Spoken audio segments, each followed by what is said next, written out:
Bidaunya yang berdoa ba Allah. Allahumma inni a'udzubika min malin alayya fitnah. Ya Allah, lum lindung daripada anu yang jaga fitnah begitu. Merupakan harta yang jaga fitnah. Yang kedua, jadi sabar yang pertama dia susah dalam berbuat ibadah. Tak bedah bengang-bengang, malam subuh, ia lupi ya. Bataja masjid dengan dapat sabar katanya. Ingat bahwa lihat sehingga kebaikan dunia dan akhirat. Menanti meninggalkan maksiat, mangat malidah meta mupat go, takun go berapa yang mangat tatun katanya. Face man pada tunnya. Dia hana rulam pegah ke hana meri mangat. Ada fitnya tatun. Yang gelaya musibah terkena kesusahan yang menimpa siapa-siapa musibah, hana upu ya sabar mata musibah yang gak ada harta, sakit anu itu napai sama dengan dalam persoalan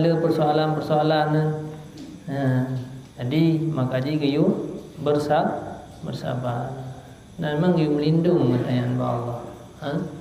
Yang pertama sekali anu tanya yang raya kesusahan ba anak tu apabila anak sesuai dengan agama. Yang kedua harta, beje ke hartanya fitnah. Yang kelima rinang.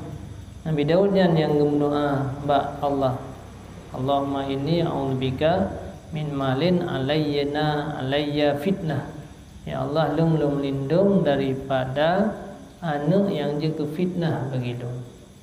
Merupakan harta yang jaga fitnah. Yang kedua waladin, lindung anak yang jaga malapetaka. Berat dengan persoalan anak dia. Roh kadang dah jaga. Roh kadang dah jauh masjid. Roh kadang dah buat ibadat. Tapi pada didik anak yang hainya yang kenyan jaga penyebab tanya binasa. Kadang dah pada minta harta tak kubah. Ada yang anak dah apa aku habis mendung.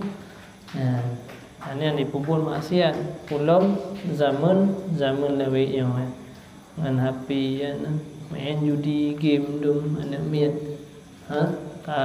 terbuka hat peluang untuk berbuat maksiat. Payah budayanya payah hat untuk terhindari.